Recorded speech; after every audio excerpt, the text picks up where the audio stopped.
Well, listeners, we're very lucky today for this remote selling information video series. We've got James Murphy joining us. James, welcome. Hey, thanks for having me. Happy to be here. And tell us a little bit about yourself, where you're working, and how you got started in sales. Sure. So right now I'm the Global VP of Sales for Devtech. We're a professional services company that helps to accelerate product and technology roadmaps for software vendors and service providers, like telcos, cloud service providers, MSPs. So we work with their teams of doing professional service for either application development and modernization, which is actually coming in handy right now as companies make this transition to cloud and more work from home. And then also with software vendors, a lot of different integrations into different ecosystems. My career has been a long one, so I'll just give you a few highlights. I started out in sales, worked my way up in one company over a few month period, from being hired on the phone to managing and running a team, eventually promoted to director within a year. Grew that team. We wound up going through an acquisition, over $100 million acquisition. It was the largest in both companies' history at the time. Transitioned from that role of director to vice president of sales for Nextiva, where we grew one of the fastest growing unified communication as a service platforms from really kind of inception all the way up to about 135 million in revenue with no outside funding. We did that just kind of bootstrapping and trying all different kinds of things, some that worked, some that didn't, but in the end of the day, we did really well. Then transitioned from that into a few other things. I do some consulting for inside sales teams and startups, and now with Devtech full time. Amazing. So I had asked you prior to this for 3 points during this remote selling period that could help us, but hearing you talk then, maybe I can catch you off the cuff with one of those points, in that you've worked in some companies where it's extremely competitive in those particular verticals. There are many people talking about development technology solutions. There are very many companies talking about unified communications. So in the world right now where we're selling remote and we can't meet face to face, how do you differentiate your offering, or how do you advise our listeners to differentiate their offering so that people are excited to talk to them now and it's not just another email or call? Yeah, sure. So I think, one of the things that's really important right now is personalization, and the, typical feature heavy email marketing campaign to get somebody to, take a look at your demo. That's gone. No one has time for that right now. They have so many other things to deal with, so many things coming at them that, a lot of those are just getting kind of pushed to the side. So what we're doing with our team now, and what a few other leaders that I know are shifting their reach out to their customers to make it as relevant to the customer right now as possible. So versus just being a generic, hey, we'll help you increase revenue over, the next 6 periods, or we can give you more visibility from our HR tool. It's really kind of about like, hey, right now during this time is why this is important. Or we're seeing a lot of people that are in a similar situation or a similar role to you are dealing with X, Y, and Z. Are you seeing these things as well? If you are, let's have a quick conversation about it. So then it's like, I am having that problem and I have no idea how to solve it. So maybe they do know how to solve it. So you're talking about the problems that are relevant to them right now, and shifting away from, hey, here's what my product does to help you, right?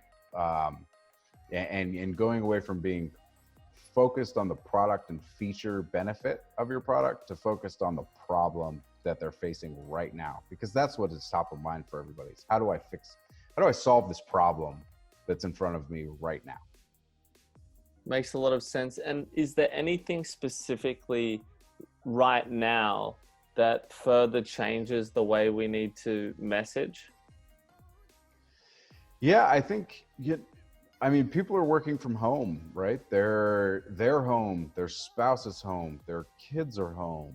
There's a million things going on. The dog's barking every time a car drives by, and they're stressed out because they're on a call, and now they have to, explain away why their dog is barking or why their kid just ran into the video. So I think people are thinking about things now that during work time that they never had to think about before, right? That they weren't worried about. It just wasn't something that happened. And now with that, you have to take into consideration that those people have a whole new set of problems that they're working through, right? And we're all working through those. We're all seeing it. And you get this, we're all in this together, or we're all in the same boat. But the reality is we're not all in the same boat, right? Some of us have it better off than others. Some of us are, they don't have kids that they're homeschooling while trying to do their job. I think we're all in the same storm. I've read this on LinkedIn. I can't remember who it was that posted it, but it said we're all in the same storm, but none of us are really in the same boat. Everybody's dealing with something different. So right now, understanding that and really kind of what I've found has been working is just cutting the fluff of what you're reaching out to about, and just getting to the point and saying, hey, here's a problem. I think you may have this problem. Do you have this problem? If you do, let's talk about it. If not, no worries. When things get back to normal, let's talk about how we can maybe help solve another problem. But I think people are looking for ways to just kind of cut through the noise and cut through the BS and say, can you help me or not? If you can't help me, I think you're going to find a lot of businesses that are become irrelevant during this time. Amazing. I'm going to extrapolate that a little bit for the listeners. And I think, again, we should be focusing on the boat and what challenges are they facing inside the boat or around their boat, if we can imagine the ocean. And there's plenty of sharks out there, as I can tell you, in Australia. So it's a great analogy. And, one other thing I was thinking about with your background is you have a really good command for process. So when you're managing your team remote at the moment, are there any tips around the process you've designed that we could implement as well? A few things that, I wouldn't call myself a foremost authority on it at all. I think there's a little bit of things that work for everyone. The things that I found that work for our team is I do check-ins, one-on-ones, video check-ins with the team every week without hesitation. Like those happen. We do a team weekly happy hour where we just kind of get on a Zoom call, and we have almost a strict no work policy, right? Where we just talk about everything else that's happening, funny videos that we've seen, what's going on at home, like all that kind of stuff, just to decompress. And some people use that to talk about work or as a training session. Working with the team is say, hey, listen, let's get away from that just for a minute. Like we're always, all of us are 25 feet from our office all the time right now, right? So let's just decompress from that a little bit. Let's not even think about it. We have weekly stand-up meetings where we review pipeline and go over what's working for us, what's not working. The team themselves, without me, are having meetings where they're talking about what's working for me now, what's email cadence that we're trying. They role play with each other, try out different pitches and things like that. And I think that's really been helpful for them, because without that leadership oversight into the conversation that's happening, it allows real conversations to happen, right? And organically happen. They're not worried about impressing anybody. They're just, if they fall on their face, they're falling on their face with people that are going to help them up. Not that I wouldn't, but when you're pitching in front of your boss, you don't want to make a mistake, right? Regardless of how open and honest the communication with the team is. So I think that's really helped, and trying to just find ways that, okay, what would you do if you're in the office, right? If you're having a water cooler conversation, or if you're eating lunch with someone, like you could still do those things, just encouraging the teams to do those over Zoom, right? Like grab lunch with somebody, but do it over a Zoom call, or, still stay in contact and have conversations with people. This has been fantastic, and there's a lot of nuggets of advice. If there's one thing out of everything we've said, or even something new that you could pass on to remote teams right now, what would it be? What should our main focus or main takeaway be? I would say the one thing that I would focus on right now for any team selling or engaging with customers is forget about your product. No one cares about your product right now. They care about their problems. So if your product can help to solve their problem, then talk with them about the problems that they're having right now, what they're going through, how it's impacted their day-to-day life. How are they coping now? Not necessarily how are they coping and feeling. I think most people have been able to kind of come to terms with what's happening. But how are they adjusting? How is their day-to-day changed in their business? And what do they see as some of the additional challenges that may come up out of this that they didn't see before? And really focus on them, on the customer, on their problems and how you can solve those.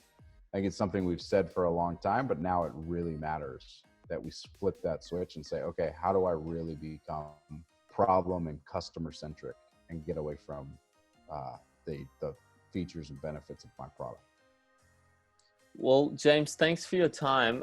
Just our final question, as always, is if you could imagine anyone who we should learn from or who should join this kind of session to give us advice, is there one person you could think of above everyone else that we should try and get on here?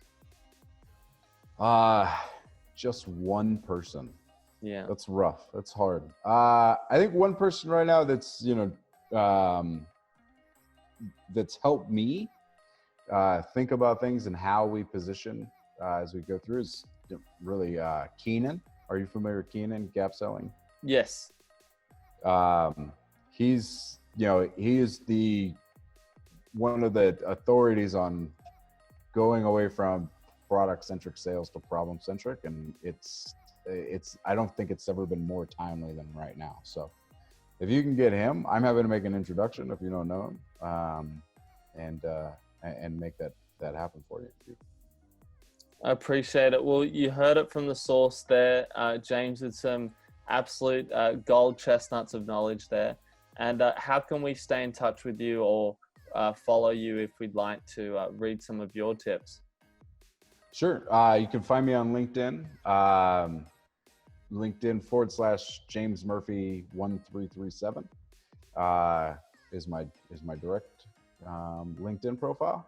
It's the best way to get a hold of me or find me there. Fantastic, James. Thanks for joining us. Yeah, thank you. Thanks for having me. Appreciate it.